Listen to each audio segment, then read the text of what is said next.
Bonsoir à toutes, bonsoir à tous. Merci de votre présence pour cette table ronde. Pour vous intéresser à une question majeure, qui est de savoir comment diable pourrait-on nourrir une humanité de quelques 10 milliards d'habitants à l'horizon 2050 d'une manière durable, donc d'une manière convenable vis-à-vis des équilibres écologiques. Cette table ronde est organisée à l'occasion de la publication de cet ouvrage sur les usages du sol et la sécurité alimentaire à l'horizon 2050, une route étroite qui est publiée chez Quae en anglais. Et cet exercice est très largement le résultat du travail de 3 personnes qui sont ici pour nous en parler. Marie Delattre-Gasquet, qui est chercheur au Centre international de recherche agronomique pour le développement, le CIRAD. Chantal Mouel, qui est directrice de recherche à l'Institut national de recherche agronomique. Elles ont toutes les deux coordonné ce travail monumental. Et puis Patrice Dumas, qui est chercheur au CIRAD. Attaché au CIRAD. Le Centre international de recherche sur l'environnement et le développement. Il vous incombe en 45 minutes de nous exposer quel est le fruit de ce travail pour qu'on puisse en débattre dans la foulée. Et Marie, c'est toi qui démarres. Voilà. Pour nous expliquer ce que c'est qu'Agrimonde Terra et comment ça a été enclenché suite à un premier exercice précédent qui s'appelait Agrimonde. Exactement. À toi de jouer. Merci beaucoup. Merci Hugues. Donc voilà, on va vous présenter d'abord Agrimonde, ce qui est l'essentiel de notre travail. Donc on y passera un peu plus de temps. Et comme Patrice a participé à un autre exercice, il présentera l'exercice auquel il a participé et un autre, et il verra les similitudes et les différences avec Agrimonde. Terra. Alors, d'abord, pour commencer, en gros, il y a depuis un certain nombre de temps beaucoup d'exercices, de réflexions sur comment va-t-on, quels sont les avenirs possibles de l'agriculture, de l'alimentation, des usages des terres en 2050. Alors, il y a une sphère que j'appellerais plutôt technique, qui réfléchit à ça, avec des projections, puis des modèles, et puis il y a une sphère un peu plus politique. Donc, on va essayer de voir comment se situent nos exercices là-dedans.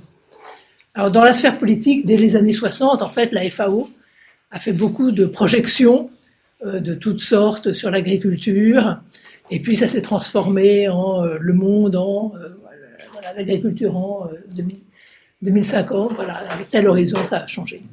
Et puis, il y a peu à peu, il y a évidemment le GIEC ou l'IPCC, qui s'est lancé dans les années 90, et qui s'est aussi peu à peu intéressé à cette question. Et puis, il y a eu beaucoup d'exercices, de modèles d'équilibre général, de modèles d'équilibre partiel, qui ont été lancés par un grand nombre d'institutions internationales. Alors, les institutions telles que l'IFPRI, qui sont liées au CGIAR, mais aussi d'autres institutions, plus liées à la Banque mondiale, ou IASA, etc. Donc, beaucoup de choses, beaucoup de modèles qui étaient travaillés, qui faisaient en fait essentiellement des projections. Dans ce monde, la France n'était pas tellement présente. Voilà. Alors, peu à peu, il y a eu aussi des initiatives politiques. En 1996, évidemment, il y a eu la définition de la sécurité alimentaire et qu'est-ce que c'était que la sécurité alimentaire. Il y a eu les objectifs du millénaire pour le développement dans les années 2000. Il y a eu le Millennium Ecosystem Assessment entre 2000 et 2003. C'est là où la France a commencé à regarder un peu plus ce qui se passait. Et puis, il y a eu l'IASTD, qui était l'International Assessment of Agricultural Science and Technology for Development, dans les années 2002-2005. Alors, un certain nombre d'entre nous ont été impliqués dans l'IASTD, et là, on s'est rendu compte que, en fait, la France n'avait pas tellement de modèles par rapport aux autres organismes, que si on voulait discuter, il fallait aussi faire un exercice, en faire un, pour pouvoir nous situer dans ce débat à l'échelle mondiale. Et c'est ainsi qu'a été lancé l'exercice Agrimonde, donc par le CIRAD et l'INRA, et qu'on est arrivé à un premier modèle qui était Agrilium. À la sortie d'Agrimonde, on s'est rendu compte qu'il y avait d'autres questions qui n'avaient pas été touchées. Et à ce moment-là, peu à peu, le CIRAD et l'INRA se sont dit qu'il fallait continuer à travailler sur ces questions. En même temps, il y a eu des choses qui se sont passées au niveau politique, qui sont extrêmement importantes et qui ont influencé aussi la façon dont on a travaillé dans Agrimonde Terra. Il y a eu le comité de sécurité alimentaire qui s'est élargi. Donc, au niveau politique, les discussions sur les questions de sécurité alimentaire, d'usage des terres, etc., à l'horizon 2050, sont devenues beaucoup plus participatives et avec plus de débats. Et il y a eu le Haut Comité des experts pour la sécurité alimentaire qui a été lancé. Et c'est à ce moment-là, voilà, c'est dans ce contexte-là que le CIRAD et l'INRA ont lancé cet exercice sur les usages des terres et la sécurité alimentaire, et qu'un nouveau modèle, qu'on appelle GlobaGri, GlobaGri Agrimonterra, voilà, GlobaGri WRI qui va être réutilisé, a été lancé. Donc voilà, c'est dans ce contexte-là. Alors maintenant, Agrimonterra, ça s'est fait entre 2012, 2016, 2017, ça vient d'être publié, mais en fait, voilà, c'était fini en 2017. Il faut voir, c'est intéressant aussi de voir dans quel contexte il se situe aujourd'hui au moment de la sortie de sa publication. Ce qui se passe, c'est qu'il y a, d'une part, il faut voir que de plus en plus, il y a des initiatives qui se lancent à l'échelle mondiale, qui sont, par exemple, bon, dans les années 90, il y a eu le World Business Council for Sustainable Development, mais il y a aujourd'hui l'IPES Food, qui est un panel d'experts sur la sécurité alimentaire. Il y a une autre initiative, Foresight for Food, qui s'est lancée, qui rassemble les gens qui font des exercices à l'échelle mondiale.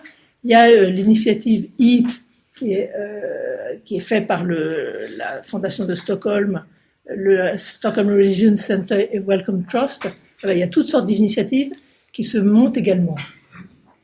Et donc, ce qui est intéressant de voir, c'est que nos deux, Agrimonde et Agrimonterra, nous permettent aujourd'hui de faire partie, voilà, de l'IPES, de faire partie de Foresight for Food, et donc d'entrer dans ce débat international dont on était absent jusqu'à maintenant. Et puis, depuis qu'on a sorti le livre, il y a énormément de choses qui sont... Et avant, il y a énormément de choses qui sont sorties. Il y a le World Resource Report, auquel Patrice a contribué. Il y a également beaucoup d'articles qui sont sortis sur les questions d'agriculture et de food. Alors, des articles de Pardet, de Pop, de Caron, de Springman, voilà, beaucoup de choses. Il y a le rapport de la Banque mondiale, FOFA 2050. Il y a le CGAR qui vient de sortir un livre, Agriculture and Food Systems to 2050. Il y a le Heat Lancet Report, dont vous avez peut-être entendu parler, parce qu'on en a un peu parlé dans les journaux là récemment. Donc voilà, notre exercice de scénario il se situe dans un contexte politique et technique complet dans lequel on a réussi quand même à s'introduire. Et donc on va vous détailler comment voilà, quelles sont ses forces, et peut-être aussi ses limites, et comment il nous a permis de s'introduire. Donc je vais passer la parole maintenant à Chantal, qui va vous présenter donc plus en détail le travail que nous avons mené. Merci Marie. Oui, il y a beaucoup de travaux parce qu'en fait la question elle est très chaude. En fait, on n'est pas sûr qu'on arrivera à nourrir correctement 10 milliards de personnes à l'horizon 2050 sans trop abîmer la planète. Et donc voilà, et on trouve quand même une réponse qui revient tout le temps, c'est il faut manger moins de viande. Et on va voir que nous on trouve aussi la même chose. Et sur ça on est en phase avec ce que trouvent les autres, même si on n'a pas utilisé la même méthode, même si notre approche est peut-être un peu plus globale que certains articles. Voilà, nous on a le plaisir aujourd'hui de vous présenter une étude, mais on n'était pas que 3 pour la faire, donc vous avez d'autres personnes qui ont contribué à cette étude et puis à cette prospective, et puis aussi plein d'experts qui nous ont aidés tout du long, mais je le reprendrai. Alors, les objectifs d'Agrimonterra, vous voyez, c'est quelque chose de très classique pour une prospective, donc pas grand-chose de neuf. On voulait juste éclairer le débat et la décision publique concernant les futurs des usages des terres et la sécurité alimentaire. Et on voulait aussi apporter différents outils qui pourraient être repris et peut-être être adaptés par d'autres et utilisés par d'autres. Et on a voulu apporter 3 types d'outils. Donc une analyse des déterminants des usages des terres et de la sécurité alimentaire et nutritionnelle. Donc ça va être la première partie de la méthode que nous avons utilisée. Et on a fait des jeux d'hypothèses contrastées concernant leur évolution future à 2050. On a ensuite, à partir de là, construit 5 scénarios d'usage des terres et de sécurité alimentaire. Donc ces scénarios, dans l'ouvrage qui circule, vous voyez vous pouvez voir qu'ils sont constitués à partir d'un tableau morphologique, et ensuite on a fait des récits, puis on a fait une évaluation quantitative et enfin une évaluation qualitative. Je reviendrai là-dessus aussi.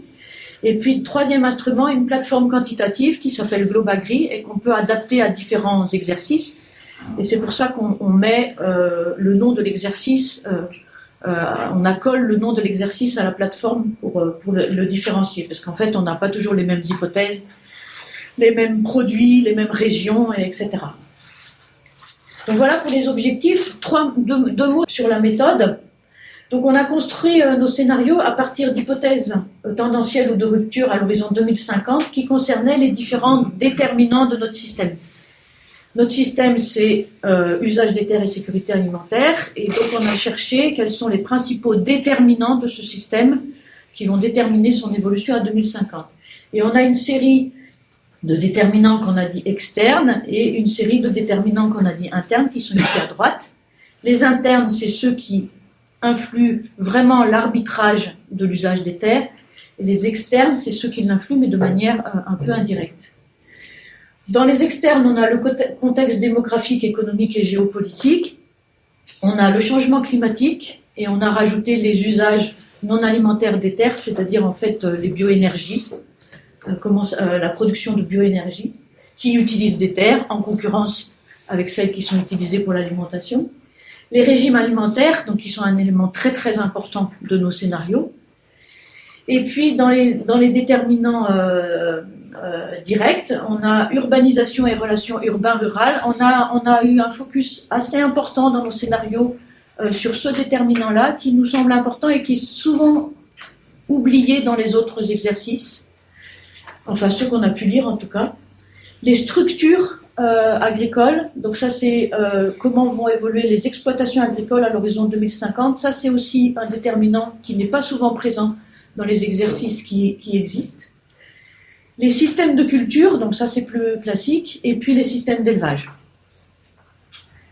Sur chacun de ces déterminants, on a travaillé avec des experts, on a fait des workshops pour regarder les tendances passées de chacun de ces déterminants, comment ont évolué ces déterminants au cours des 40 dernières années, et puis pour imaginer des hypothèses d'évolution contrastées à 2050.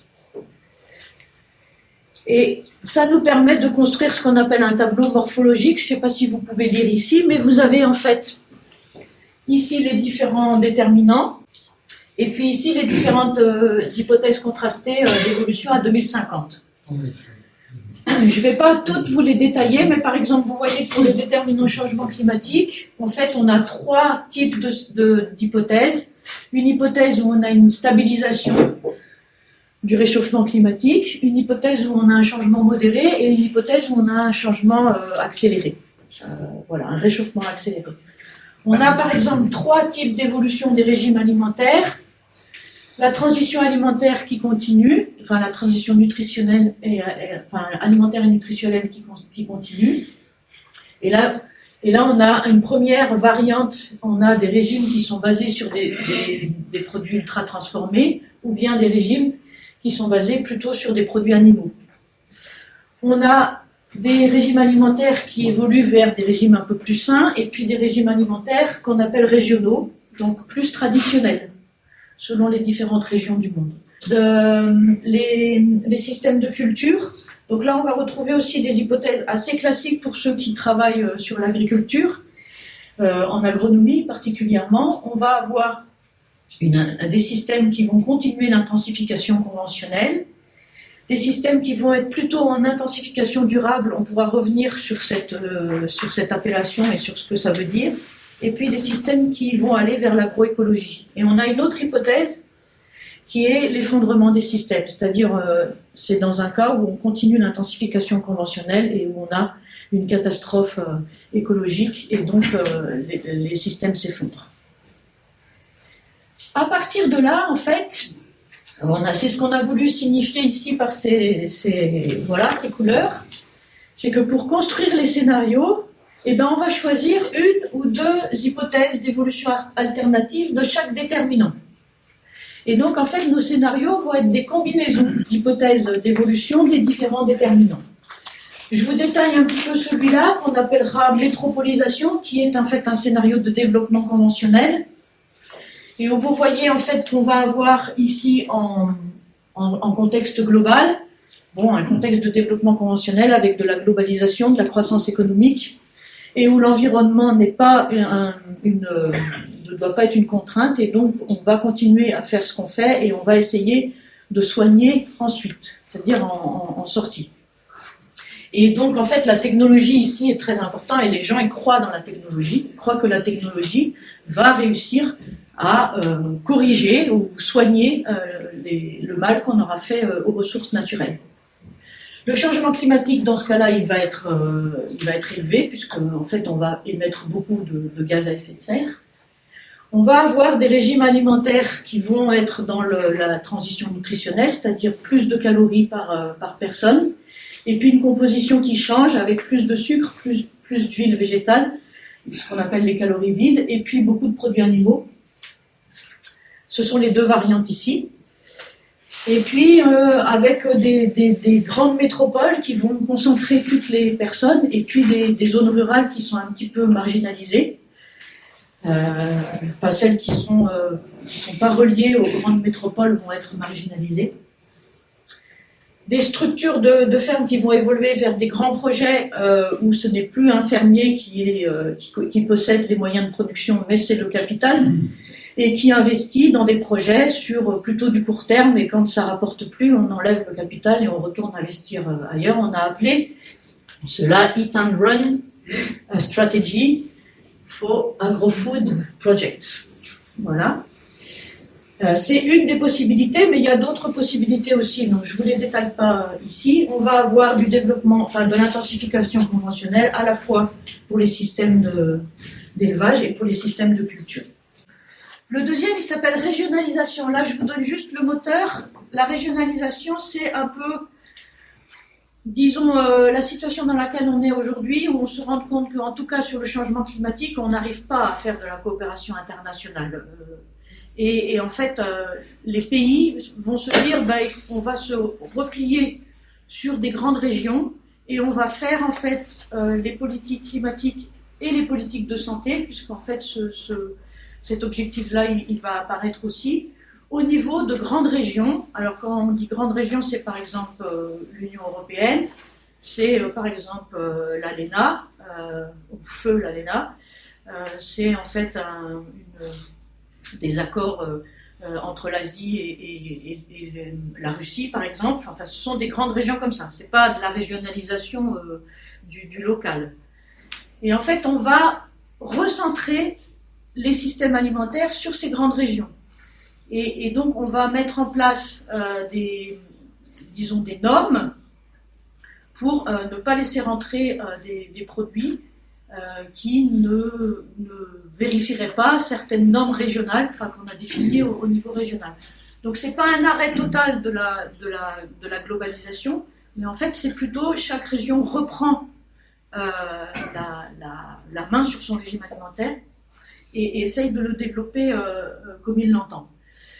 On a appelé ça, c'est pas souveraineté alimentaire non plus, mais c'est subsidiarité alimentaire, je crois, quelque chose comme ça. C'est-à-dire qu'on produit au maximum ce qu'on utilise à l'intérieur de la région, et quand on peut pas, en fait, on importe. Mais on importe simplement quand on peut pas produire chez soi.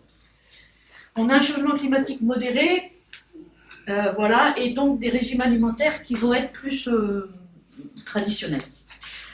Là, on a plusieurs hypothèses d'évolution des structures agricoles. Et important peut-être ici, c'est qu'on a un développement plus harmonieux de l'espace avec l'émergence de villes moyennes qui vont faire le lien entre les grandes métropoles et les zones rurales. Celui-ci, on l'a appelé ménage parce qu'en fait, il est... celui-là, il a un moteur particulier, il est basé sur la mobilité. Et donc, en fait, ici, ce sont les acteurs non gouvernementaux et tout ce qui est réseau qui vont prendre plutôt le pouvoir. Et du coup, on va avoir des chaînes alimentaires qui n'ont plus d'intermédiaires. C'est-à-dire qu'on va aller plus du consommateur au producteur à travers les nouvelles technologies de l'information. Sinon, sur les autres hypothèses, il a rien de spécifique par rapport aux deux autres que je vous ai présentés. Ça, ce sont 3 scénarios tendanciels. Voilà, c'est ça. Les scénarios de rupture maintenant, donc c'est celui-là qu'on a appelé le scénario sain, c'est-à-dire il est sain pour l'homme et il est sain pour la nature. c'est le scénario vertueux. C'est un scénario qu'on retrouve aussi beaucoup dans les exercices de prospective. Et ici, il est basé sur la coopération internationale. Et là, le déclencheur, c'est on coopère déjà pour limiter les émissions de gaz à effet de serre et on se rend compte que finalement, les problèmes de santé liés à l'alimentation, ils vont commencer à coûter presque aussi cher que le changement climatique. Et donc, les États mettent en place des politiques nutritionnelles fortes pour modifier les régimes alimentaires des consommateurs. Donc on est dans des régimes alimentaires complètement différents. Et du coup, pour suivre ces régimes alimentaires qui sont plus diversifiés, plus à base de fruits et légumes, et moins de sucre, d'huile et de viande, on va avoir une agriculture qui va évoluer plutôt vers des systèmes de production soit agroécologique, soit intensification durable. Et enfin, le dernier, il s'appelle communauté, c'est un scénario de crise. Le moteur ici, c'est qu'on a une crise politique, économique et écologique. Et il y a tout qui va mal. Donc les pays se referment sur eux, c'est une fragmentation, on n'a plus de croissance économique et on peut avoir en fait un effondrement des systèmes de culture et des systèmes d'élevage. Et donc celui-là, il va être assez mauvais pour la sécurité alimentaire, vous vous doutez bien. Alors, une fois qu'on a ces scénarios, on s'est dit, on va essayer de les quantifier. Alors, qu'est-ce que ça veut dire quantifier des scénarios? Vous vous rappelez, on a des hypothèses d'évolution alternative pour chacun des déterminants. Et en fait, quantifier, ça veut dire il faut trouver des hypothèses quantitatives qui vont représenter les hypothèses qualitatives qu'on avait faites. Et ces hypothèses, ensuite, on va les faire rentrer dans un modèle, donc dans le modèle Global Agri-Agromonterra ici. Et ce modèle-là, il va nous donner le changement d'utilisation des terres en sortie. Voilà. Donc en quantitatif, on va avoir les quantités produites, les quantités échangées, consommées, etc. et le changement d'utilisation de la terre. Et c'est le point principal. Et enfin, on va faire une analyse qualitative cette fois pour la dimension sécurité alimentaire. Parce qu'en fait, on ne peut pas l'avoir dans ce modèle, et donc on l'a fait de manière qualitative simplement. Alors le modèle de bilan, si vous voulez, on pourrait vous le décrire plus en détail, mais c'est un modèle très simple où en fait il y a un bilan, une équation ressources, utilisation pour chaque produit dans chaque région. On a 33 produits, 14 régions. Et en fait, à droite, vous avez les utilisations, donc l'utilisation pour l'alimentation humaine, pour l'alimentation animale, et puis les autres utilisations. Et à gauche, vous avez les ressources, donc la production, les exportations et les importations. Et la production, elle est reliée à la terre via les rendements. L'utilisation en alimentation humaine est reliée en fait aux régimes alimentaires. En alimentation animale, c'est relié aussi au régime alimentaire via en fait la consommation de viande qui demande un certain nombre de produits végétaux pour être produites. Et c'est là-dessus qu'on va faire des hypothèses d'évolution de ces systèmes d'élevage et de leur efficacité et de transformation. Donc un travail par déterminant, et puis pour traduire chacune des hypothèses d'évolution de chaque déterminant, en fait on a été très rigoureux pour pouvoir retracer et pour que ce soit toujours pareil, parce que sinon ça peut partir dans tous les sens. On regarde les variables d'entrée du modèle qui sont concernées, puis on définit des règles générales de quantification. Je vais vous présenter un exemple sur les régimes alimentaires tout à l'heure. Ça nous permet de calculer les variations des variables d'entrée pour le modèle pour chacune de ces hypothèses. Et on va simuler les hypothèses d'évolution, hypothèse par hypothèse. Et enfin, la dernière étape, c'est qu'on simule les scénarios entiers, c'est-à-dire la combinaison des hypothèses. Pour les régimes alimentaires, on avait 4 hypothèses d'évolution. Donc, transition nutritionnelle sur des régimes à base de produits transformés, transition nutritionnelle sur des régimes à base de produits animaux, des régimes régionaux, et puis des régimes sains. Voilà. Et là, je vous donne juste un exemple de ce que ça donne en termes de quantification. Ça, c'est le régime moyenne mondiale en 2010 ici, donc initialement, et puis en 2050 sur les 4 hypothèses. Bon, là je ne vais pas détailler. Mais en fait, sur les règles de quantification, on avait donné une règle sur l'évolution du contenu en calories. Donc vous voyez ici qu'au niveau mondial, en fait, ces deux régimes de transition nutritionnelle, ils sont assez gourmands en calories. Le régime régional, il est un petit peu plus faible et le régime sain, il est un petit peu plus faible. Donc là, vous voyez déjà, rien qu'en moyenne mondiale, que ces régimes-là vont demander beaucoup moins de terre que ceux-là. Et puis là, on avait donné des règles d'évolution de la composition des revenus. Sur celui-là, en fait, à base de produits ultra transformés, vous voyez qu'on a une augmentation du contenu en huile végétale et en sucre. C'est le vert et le rouge. Sur celui à base de produits animaux, ben, vous voyez que ce sont les produits animaux qui vont augmenter. Donc vous avez la viande et le lait ici. Sur les régimes régionaux, on va avoir quelque chose de plus équilibré. Et ce qui change beaucoup, c'est les racines et tubercules. En fait, c'est là qu'on retrouve la traditionnalité des régimes. Donc, chez nous, par exemple, c'est les pommes de terre. Voilà, c'est ce qu'on mangeait, plus avant. Et puis, dans les régimes sains, vous voyez l'augmentation en fait des céréales secondaires, donc des autres céréales que le blé, le riz, le maïs, et puis les fruits et légumes. Un peu moins de produits animaux. Alors, je vous donne le résultat ici en termes d'usage des terres et on voit bien en fait que les scénarios ont des effets très contrastés sur l'usage des terres à l'échelle mondiale, sachant que vous évoquez les régimes alimentaires, mais on a des hypothèses différenciées sur les rendements aussi. Hein. Donc, ici, c'est juste le régime alimentaire parce qu'il n'y a que ça qui change dans le scénario métropolisation. Et là, vous voyez en fait l'impact des produits animaux que tout le monde retrouve partout. C'est-à-dire c'est énorme, hein, c'est en millions d'hectares. Par rapport à 2010, ça fait plus 1,3 milliard d'hectares. Ça veut dire il n'y a plus de forêt dans certaines régions. Hein. Donc celui-là est très mauvais pour l'environnement. Mais ce qui est quand même assez intéressant, c'est que quand on fait à base de produits ultra transformés, c'est-à-dire ce qu'on appelle des calories vides, qui remplissent le ventre, mais pour pas cher, puisqu'en fait, nos systèmes ils sont très efficaces pour faire pour répondre à ce genre de régime alimentaire. En fait, vous voyez que la surface cultivée mondiale, la surface agricole mondiale diminue dans ce cas-là entre 2010 et 2050. L'autre ici, c'est en cas de crise, on produit mais de manière très inefficace, donc on utilise aussi beaucoup de terre.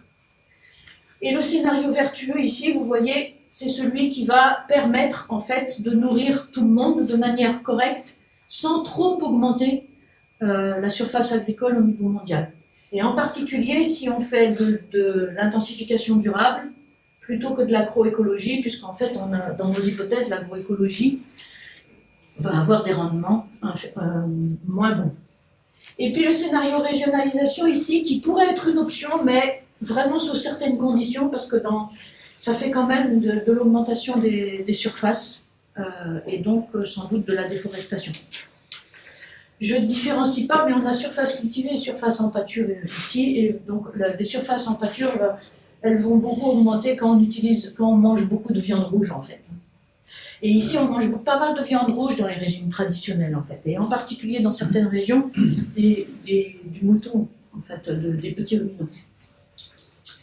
Donc pour finir, deux scénarios qui ne permettraient pas d'assurer la sécurité alimentaire mondiale en 2050, donc c'est métropolisation et communauté, donc la métropolisation ou crise.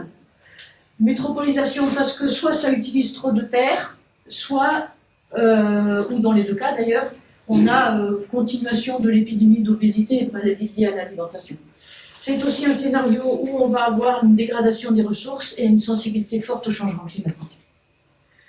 Communauté, je ne reviens pas, une forte tension sur les terres, et puis une partie de la population qui n'a pas suffisamment à manger. Et puis trois scénarios qui pourraient assurer la sécurité alimentaire en 2050, mais sous certaines conditions. Le régime sain, c'est apparemment le mieux armé, mais vous pouvez voir que si on a une politique forte climatique, qui va aussi utiliser des terres, par exemple, pour reforester, comme on a quand même besoin d'un peu plus de terre dans ce scénario-là, il risque d'avoir des tensions entre les objectifs de sécurité alimentaire et de changement climatique. Le scénario régionalisation, il conduit quand même à une expansion des terres significative et sans doute non durable dans certaines régions. C'est-à-dire certaines régions ne peuvent pas se passer d'importation, en fait, en gros. Et ça, ce sont surtout les régions Afrique du Nord, Moyen-Orient.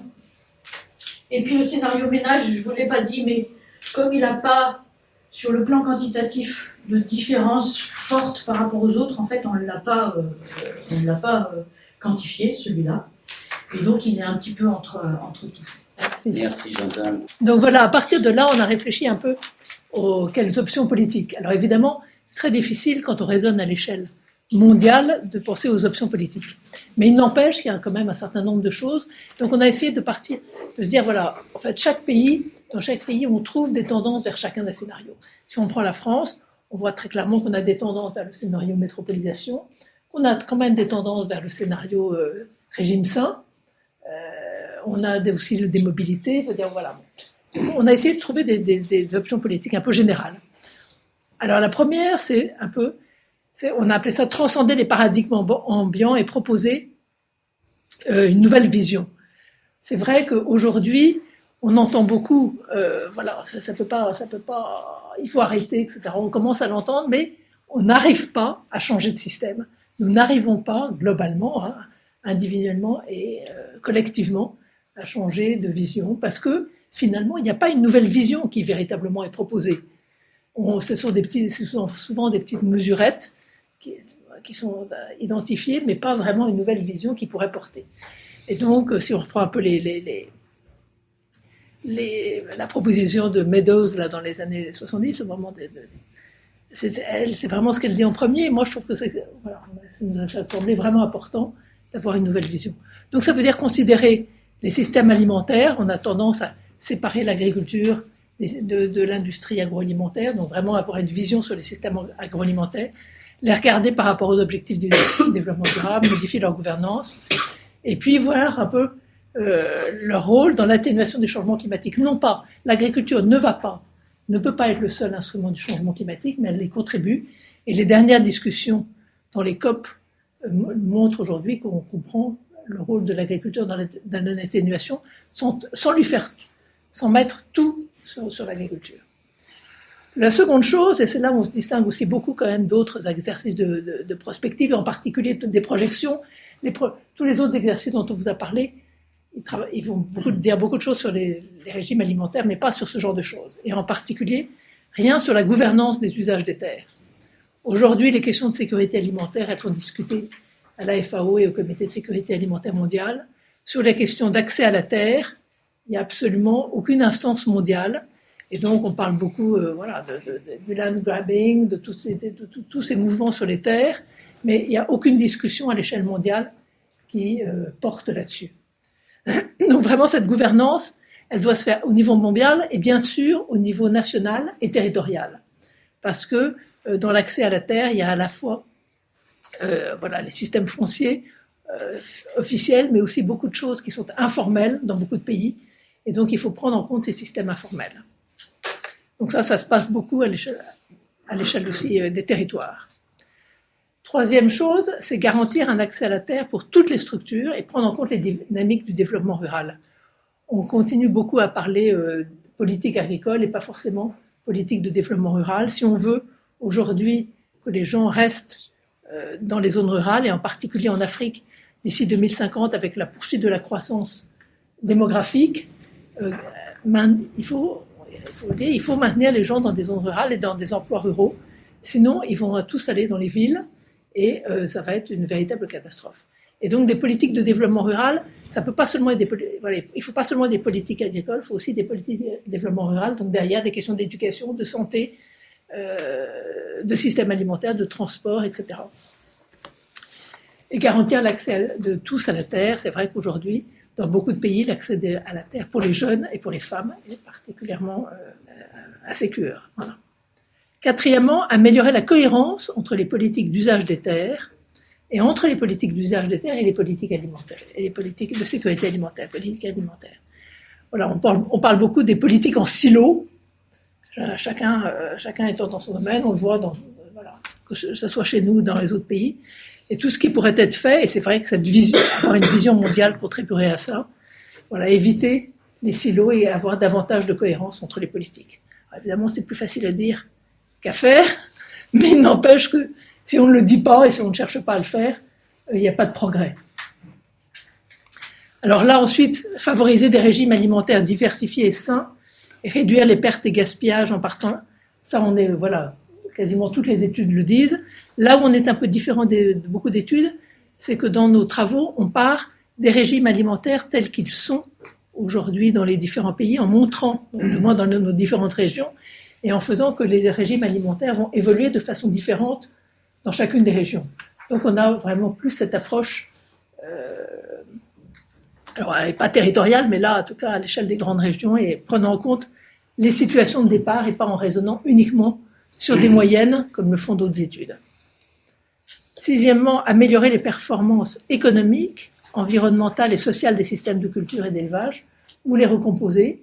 C'est vrai que de passer de l'agriculture conventionnelle, avec des forts niveaux d'intrants, à ce qui est plus de l'intensification durable ou l'agroécologie, ça demande une recomposition complète des systèmes et davantage de connaissances et de prise en compte des capacités des gens, etc.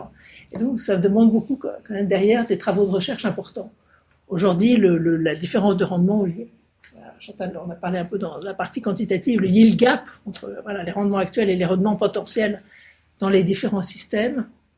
Alors, sur l'agroécologie, où c'est l'intensification durable, il y a beaucoup de débats encore, mais c'est vrai qu'elle reste. On n'a pas les mêmes rendements que dans l'agriculture conventionnelle. Quoique sur un certain nombre de grandes céréales aujourd'hui, on voit que dans beaucoup d'endroits, on arrive en fait à des plateaux en ce qui concerne les évolutions des rendements. Et dernière option, c'est on revoit un peu l'organisation du commerce mondial. Alors, Olivier de Schutter dit il faut sortir de l'alternative binaire entre libre-échange des produits agricoles et protectionnisme. Alors, c'est vrai qu'on n'a pas été très loin dans les propositions, mais il nous semble important de quand même repenser, parce qu'aujourd'hui, il y a des tas de nouveaux acteurs qui agissent à l'échelle du commerce mondial. Les pays, aujourd'hui, ont changé. Ce ne sont plus les mêmes pays qui étaient importateurs et exportateurs, et ça rechange. On reste sur des règles anciennes. Alors, un certain nombre d'autres institutions dont j'ai parlé là, au début, qui travaillent sur ces questions, ont tendance à pousser à dire, laissons le système libéral et tout ira bien. Nous, on pense que quand même, on se pose des questions, en tout cas. On ne dit pas qu'il ne faut pas, mais en tout cas, il faut peut-être se poser des questions. Alors, juste pour finir, pour vous montrer un peu comment on l'a utilisé, on peut réfléchir à utiliser Agrimonterra à l'échelle d'une région ou d'un pays. Alors, en Afrique subsaharienne, par exemple, est-ce que si on regarde nos différents scénarios, qu'est-ce qu'on voit? Et est-ce qu'on voit, est-ce que les jeunes, est-ce que c'est une opportunité ou une menace? On voit beaucoup de tendances vers la métropolisation en Afrique subsaharienne, puisqu'on voit quand même une transition nutritionnelle qui se passe dans un certain nombre de pays. Et puis des maladies liées à l'alimentation, puisque l'obésité est aussi, il y a à la fois de l'insécurité alimentaire et aussi de l'obésité. On est dans la métropolisation parce que l'Afrique a tendance à exporter ses ressources naturelles et ses produits agricoles. Et il y a de la sous-nutrition avec des zones rurales et des paysans pauvres. On voit aussi des tendances vers ce qu'on a appelé notre scénario communauté, puisqu'il y a quand même dans beaucoup de pays une fragmentation politique, des crises, mais on trouve aussi beaucoup d'innovations, de l'agroécologie, parce qu'à défaut d'intrants et d'agriculture conventionnelle, d'une certaine façon, il y a de l'agroécologie, une certaine attention aux ressources par certaines communautés, et il y a beaucoup de choses qui se passent, dit-on, sous le radar, et qui ne sont pas forcément sues, mais vraiment, il y a quand même des choses qui se passent de façon importante. Il y a à la fois de la surexploitation, des communautés qui s'en sortent bien et des communautés qui s'en sortent moins bien. Il y a beaucoup aussi des tendances vers le scénario ménage, avec des réseaux ad hoc à côté des gouvernements, des ménages multi-actifs qui bougent beaucoup, des zones rurales aux villes, des structures agricoles diversifiées, des petites fermes, etc. Il y a des tendances vers là. Il y a des tendances vers la régionalisation, parce que l'Afrique a énormément d'entités régionales, des blocs régionaux, du commerce. Alors comme il est beaucoup informel, on ne sait pas vraiment, on a du mal à le quantifier, mais il y a quand même beaucoup entre pays, entre régions du commerce. Bon, il y a quelques quand même tendances vers le régime sain, puisqu'il y a quand même encore beaucoup d'utilisation de céréales secondaires, de légumineuses, Il y a dans certaines zones, en particulier l'Afrique de l'Ouest, et ça le montre bien, l'intégration entre les zones rurales et les zones urbaines. Il y a une grande différence là-dessus, entre l'Afrique de l'Ouest et l'Afrique de l'Est, du Sud et du Centre, où l'intégration entre les zones urbaines et rurales est beaucoup moins forte parce que la densité démographique est plus faible.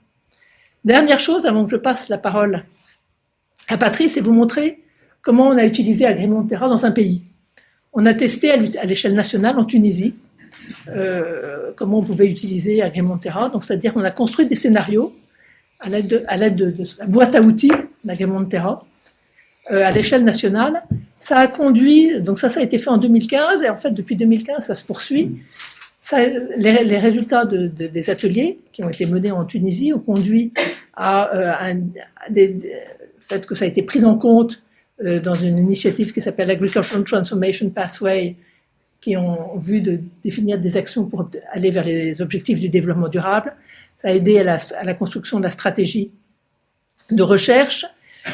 Et puis surtout, après, on est entré dans un projet de jumelage qui est en lien avec, qui vise le renforcement des capacités du ministère de l'Agriculture. Et donc, on a fait la formation à la prospective d'une centaine de cadres. Et puis plus récemment, on a, pour le ministère de l'Agriculture et les Tunisiens, fait des recommandations pour la mise en place d'une démarche prospective au sein du ministère de l'Agriculture et en relation avec tous ses partenaires locaux. Donc voilà, on n'est pas encore, et on espère que la prochaine étape, ça va être de poursuivre la construction d'une vision pour l'agriculture tunisienne et ce que ça pourrait donner en s'appuyant sur les travaux qu'on a menés. Donc voilà, c'est pour vous montrer comment Agrimonterra peut être utilisé à l'échelle nationale, et on a des discussions actuellement avec le Burkina Faso pour avoir le même genre de démarche. Parce que c'est à l'échelle nationale et territoriale qu'on se rend compte qu'il faut aller. La première chose, quand on est arrivé en Tunisie, les gens nous ont dit, bon, c'est bien de faire ça à l'échelle nationale, mais en fait, les différences sont tellement grandes entre nos différentes régions que là, il faut aussi aller à un niveau infra, donc dans le territoire. Donc je passe maintenant la parole à Patrice. Qui lui a à la fois participé à l'exercice Agrimonterra et qui en même temps a d'autres expériences à partir d'autres études. Voilà.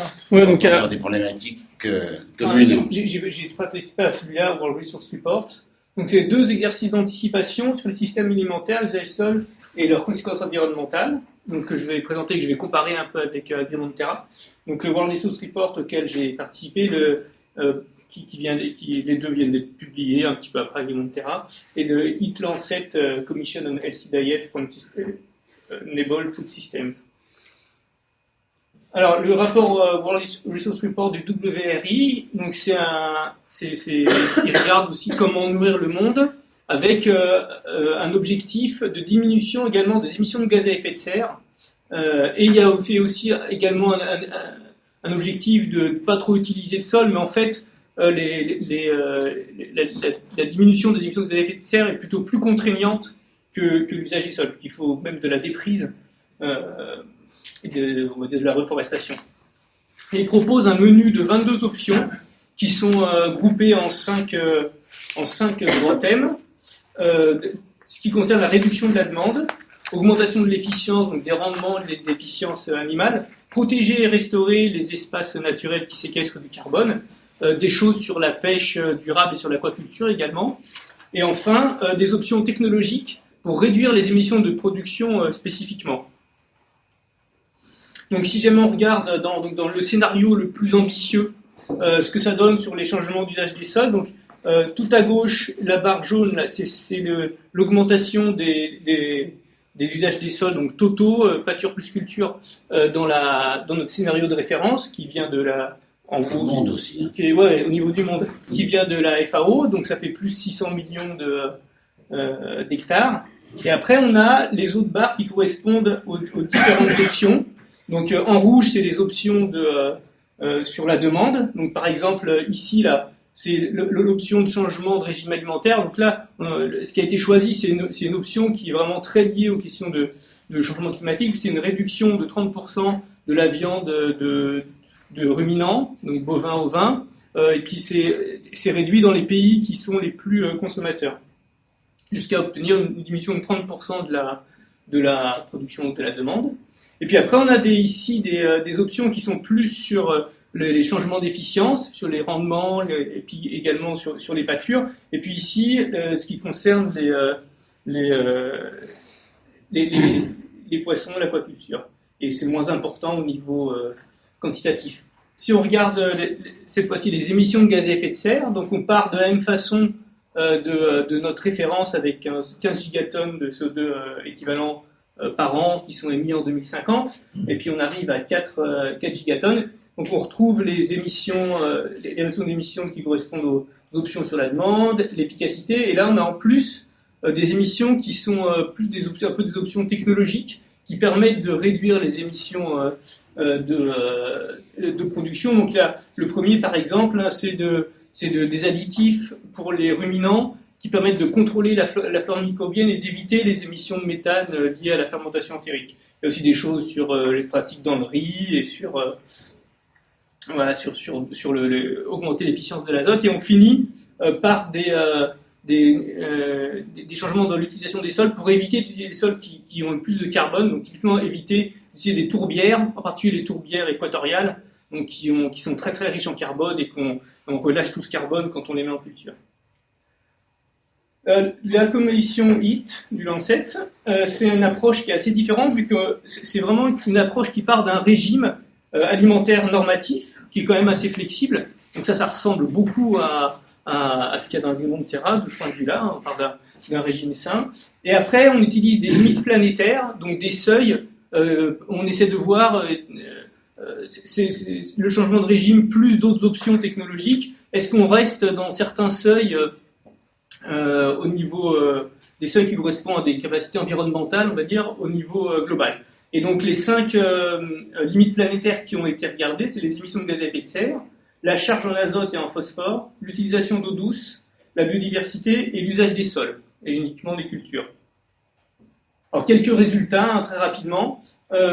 Ils trouvent que pour les émissions de gaz à effet de serre, pour être dans les bornes qui se sont données, hors changement d'affectation des sols, hein, juste la partie émissions liées à la production, le changement de diète est suffisant, leur diète de référence qui a typiquement beaucoup moins de viande, plus de fruits et légumes, etc., est suffisant. Pour l'utilisation des sols, il faut aussi réduire les écarts rendement maximum, donc augmenter les rendements de façon assez importante. Pour l'azote et le phosphore, toutes les options techniques sont nécessaires pour rester dans les limites qui se sont fixées. Et pour la biodiversité, il faut en plus optimiser l'usage des sols et cultiver là où la biodiversité est pas trop riche. Et quand on regarde les émissions de gaz à effet de serre hors changement d'usage des sols, on trouve qu'on peut faire le même type de décomposition. Et là, on voit que 5% des réductions d'émissions, ça correspond à la limitation des pertes de gaspillage. 80%, c'est le changement de diète. Et 10%, c'est des options techniques et d'efficience. Maintenant, si jamais on regarde un petit peu en quoi ces approches sont similaires ou différentes, il y a déjà quelque chose qui me semble très important, c'est qu'en fait, les cadres d'analyse sont très différents. Dans le cas d'Agrément de Terra, c'est une prospective et dans lequel on a donc ce scénario sain qui est un scénario parmi d'autres, mais qui est fait de façon assez cohérente. Un gros travail de cohérence sur le scénario, sur comment il arrive, sur à la fois les contextes et puis les systèmes. Dans le cadre du rapport du WRR, c'est assez différent vu qu'en fait on a un objectif qui est de nourrir tout le monde et puis de réduire les émissions de gaz à effet de serre. Et puis alors, on cherche de façon très pragmatique toutes les options qui sont le plus faisables possible, le plus acceptable possible, alors qui peuvent être quand même assez difficiles à mettre en place, hein, mais on cherche vraiment d'avoir de l'impact et d'arriver de trouver ces options pour atteindre l'objectif. Donc c'est une approche qui est beaucoup plus pragmatique et beaucoup plus qui n'a pas vraiment d'aspect systémique. Et enfin dans le dernier, dans la commission HIT, alors c'est ce qu'ils appellent des science-based targets. Alors c'est moi qui ai rajouté le point d'interrogation. Hein. Donc c'est la science qui va donner aux politiques les cibles qu'il faut avoir, donc tant en termes de régime alimentaire, que de changements techniques, etc., pour rester dans les bornes que les scientifiques qui sortent de la science. Alors, pour moi, ça, c'est plutôt de la politique, en fait. C'est pour ça que j'ai mis un point d'interrogation, parce que décider dans quelle borne on doit être, c'est plutôt une question politique, mais bon, mais qui est donc ici, qui se fonde sur la recherche et sur les connaissances de la littérature, donc avec un aspect très normatif de cette approche. Et vraiment, c'est ce qu'il faut faire pour être en accord avec les contraintes biophysiques du monde. Donc c'est des cadres d'analyse très différents. Au niveau de la quantification, c'est assez similaire. Je ne vais pas rentrer dans le détail, mais dans tous les cas, on a un modèle de bilan comme ce qu'a décrit Chantal. Bon, en plus, dans les deux cas, c'est GlobalAgri, Agrimonterra, WRI pour le WRR et pour Agrimonterra, mais même ce qu'ils font dans HIT, c'est très similaire. En particulier, si on regarde les régimes alimentaires, le régime alimentaire d'Agrimonterra est tout à fait compatible avec ce qui est proposé dans HIT. Alors, on est un petit peu au-dessus de la limite pour les céréales, tubercules, fruits et légumes, mais en fait, dans un cas, on est en calories disponibles, dans le cas d'Agrimonterra, et en calories consommées, dans le cas de HIT. Donc, ça explique aussi la différence entre les deux. Dans le cadre du WRR, les questions de régime alimentaire sont moins centrales, et c'est aussi moins ambitieux parce qu'on est vraiment orienté sur les émissions de gaz à effet de serre.